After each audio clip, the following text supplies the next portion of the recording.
السلام علیکم ورحمۃ اللہ وبرکاتہ۔ 27ویں تراویح۔ آج کا بیان، آج کی جو تلاوت قرآن ہوئی ہے تراویح میں، سورہ بینہ سے آخر قرآن تک، یعنی تکمیل قرآن ہوا ہے۔ آج تراویح میں ایک مکمل قرآن شریف کی تلاوت کی گئی، مکمل قرآن شریف پڑھا ہوا۔ آج پہلے پارے سے جو شروع ہوا تھا، پہلی تراویح الحمد شریف سے جو شروع ہوا، آج اس کی تکمیل ہو رہی ہے۔ گویا کہ آج کی تراویح میں سورہ بینہ سے آخر قرآن پاک کی تلاوت پر آج کی تراویح مشتمل و مبنی ہے۔ ارشاد باری ہے کہ نیکوکاروں سے اللہ خوش، اور اللہ سے نیکوکار خوش، وہ تمام مخلوق سے بہتر ہے، اور رہ گئے بد کردار تو وہ بدترین خلائق ہیں۔ روز حساب کو ہم ایسا انصاف کریں گے کہ نہ کسی کی ذرہ برابر نیکی ضائع ہوگی اور نہ کسی کی ذرہ برابر نیکی چھپی رہے گی۔ دراصل انسان ناشکرا ہے اور وہ اپنی اسی کمزوری سے واقف بھی ہے، مگر مال کی محبت اسے بے راہ رکھتی ہے۔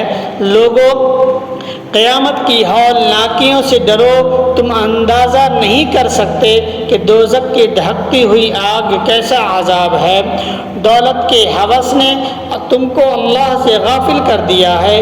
قیامت میں تم سے ضرور اس کی باز پرس ہوگی، اور تم ضرور دوزخ کو دیکھو گے۔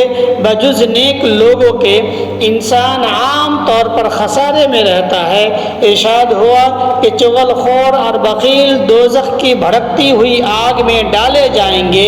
کیا تم نے دیکھا نہیں کہ کافر بادشاہ ابرہہ نے خانہ کعبہ پر ہاتھیوں سے حملہ کیا تو اللہ نے اپنے پرندوں کے ذریعے کنکریاں برسا کر اس کے تمام لاؤ لشکر کو تباہ و برباد کر دیا۔ اے اہل قریش، اب جب کہ ہم تمہارے راستے پرامن بنا دیے تو تمہیں شکر گزار ہو کر ہمارا فرما بردار بن جانا چاہیے۔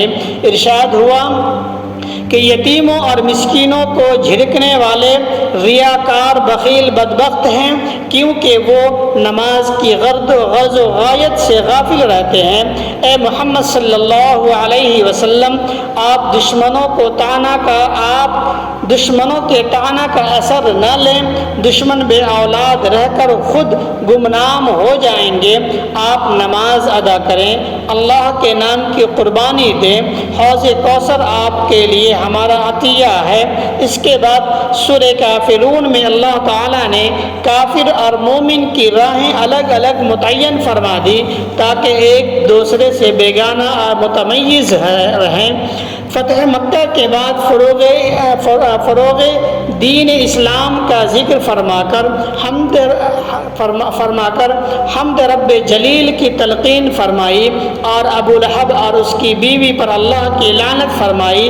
دونوں حضور اکرم صلی اللہ علیہ وسلم کو بہت ستاتے تھے۔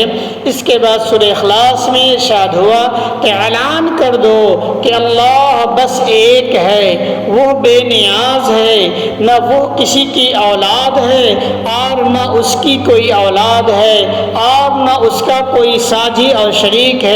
وہ اکیلا ہے، یکتا ہے، اس کا کوئی پارٹنر اور شریک نہیں۔ پھر اس کے بعد سورہ فلق میں شیطان سے اللہ کی پناہ مانگنے کا بیان، حضور اکرم صلی اللہ علیہ وسلم پر جادو ہونے کا ذکر، اور سورہ ناس میں دلوں کے وسوسوں اور شیطان کے پھسلانے سے پناہ مانگنے کا بیان کیا گیا ہے۔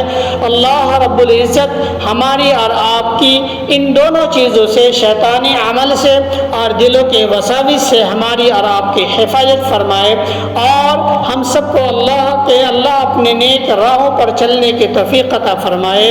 اور ساتھ ہی میں میری آپ سے درخواست ہے کہ آج کی یہ ویڈیو اس تفسیر قرآن سے یا تراویح کے مختصر بیان کی یہ آخری کڑی ہے اور آج کی رات دعاؤں کا اہتمام بھی ہوگا، تو آپ ہمارے لیے بھی بالخصوص ہمارے گھر والوں کے لیے، ہمارے جاننے پہچاننے والوں کے لیے، خیش و اقارب کے لیے اور ہمارے اساتذہ کرام کے لیے، ہمارے محبین اور متعلقین کے لیے، تمام لوگوں کے لیے دعا فرمائیں کہ اللہ اس سے راضی ہو جائے اور اللہ ان تمام لوگوں کے جائز مقاصد کو پورا فرمائے، اللہ ان سب کی ضروریات کو اپنے خزانے غیب سے پورا فرمائے، اللہ ان کے مشکلات اور پریشانیوں کو اپنے خزانے غیب سے دور فرمائے، اللہ ہم سب کو اپنا بنا لے اور اللہ ہم سب سے راضی ہو جائے، آمین۔ وآخر دعوانا ان الحمد للہ رب العالمین۔ السلام علیکم ورحمۃ اللہ وبرکاتہ۔